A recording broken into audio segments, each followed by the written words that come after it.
heard, this is a Canadian, obviously Canadian national site. A lot of people often ask us when we say that, is this Canadian sovereign land? It is not, it is French land. But we are here as Canadian students basically serving as guides in this nice little monument and memorial area. We are actually living in Ahas as well. We're here for 4 months time, so we've actually been here for a month so far, and we're here for another 3 months, so we're very blessed and very honored to be able to be here.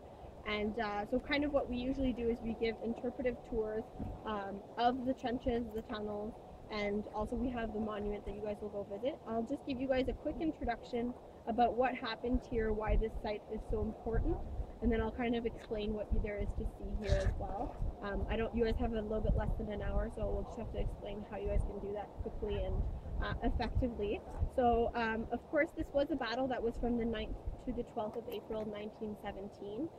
At this point in the war, the Germans had been here since 1914. Basically, they came in through the Schlieffen Plan, so basically through Belgium, and they basically advanced and were checked by the French basically to this area.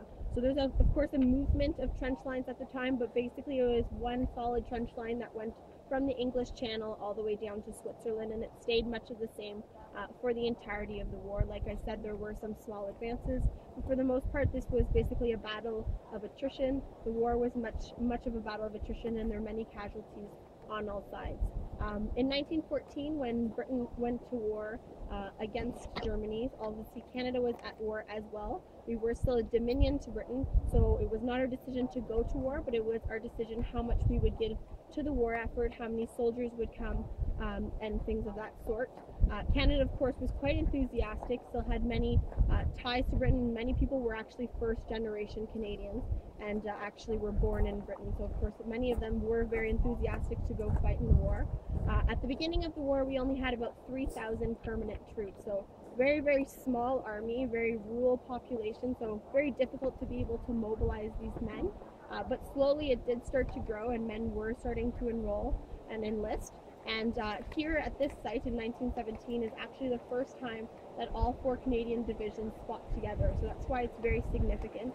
There were over 100,000 men involved in this battle, if you count all the men that were here moving forward in the trench lines, as well as men in the reserve troops and the artillery. So many men were involved in this battle. Of course, this was part of a larger battle. It was the Battle of Arras, which was basically a British offensive in 1917. For the most part, this battle was not successful. Obviously, the Battle of Vimy Ridge was a success and was a key point that we were able to take as well as maintain. But for the most part, this battle wasn't seen as a great victory, the Battle of Arras, and it didn't change the fate of the war. So many people would try and see that maybe in 1917 there would have been a big change, but at this point it wasn't that large of a change. It was still quite significant though for Canada, and when you guys go up to the monument, you'll be able to see that it does look over a very significant amount of land, and it's a very important strategic area because of course in the First World War we wanted to achieve those high points. We wanted to get to the higher ground because of course that's the way we could see the enemy the best. So that's why we did move that way. I was saying that this was a British offensive, so the British actually moved into this area in 1916, and the French moved further down south along that line of trenches that I was talking about. If you know a little bit about the war, you probably know that in 1916 there was the Battle of the Somme and the Battle of Verdun, so a British offensive and a French offensive. For the most part, many casualties and lots of it was a very, very bloody battle. Both of those were very bloody.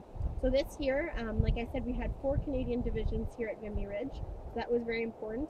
In this area here, we are where the 3rd Division would have been, and basically all 4 divisions were side by side. We're basically moving towards the ridge this way. The 4th Division would have been basically where the monument is.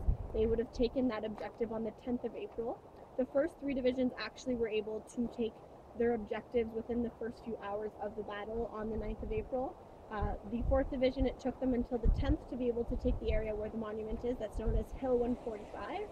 And then it took what's known as the Pimple on the 12th of April, 1917. So those are very strategic areas, and the fact that the Canadians were able to take that land and to maintain it as well was very important, and that's why it's seen as such a monumentous battle.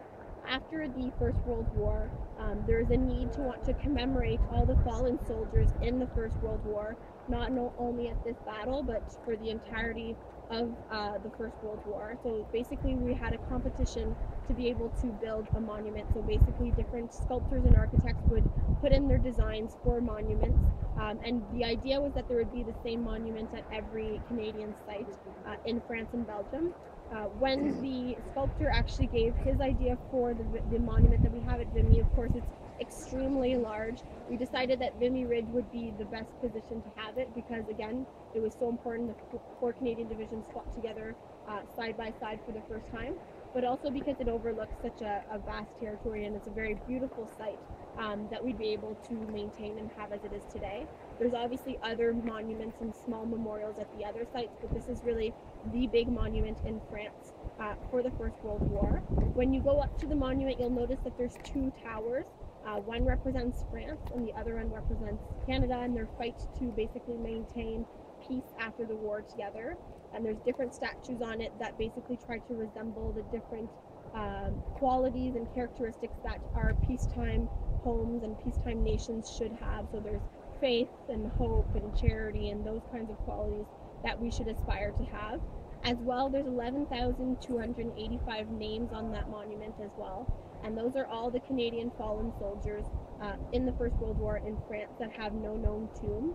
So one of the big phenomena, I should not say phenomena, but a big problem from the First World War is that there was many soldiers that we didn't know where their tombs were because basically of the idea of the trench warfare and it being very difficult to bring bodies back and things like that. So you'll see, and you go to different cemeteries around, that there's so many of these tombs that have no known soldier. And so that's why we built big monuments like this, which is very similar to Tiet Val. The British one is quite similar. So it has the names of all the soldiers on it who did fall during the course of the war that we do not know their tomb. So that's why it's very significant and still is today. There's actually a restoration to the monument that happened from 2004 to 2007, and that was very important in being able to maintain it as it is today. Of course, after almost 100 years, it had deteriorated quite a bit, so that's why we did do that, and now we can see the names on the monument, and it is kept as it is today. A little bit about the site and what you guys can see while you're here. You can actually walk through the trenches. As you're walking through them, you'll be able to see basically how they were constructed at the time and how you're able to preserve them. That preservation was actually done at the same time that we actually constructed the monument, so there were workers here, so they came and preserved these trenches as well. Gives you a good idea of how close the German trenches were to the Canadian trenches. And also we have tunnels here. You guys won't be able to go in them today, but those are very important for the battle as well.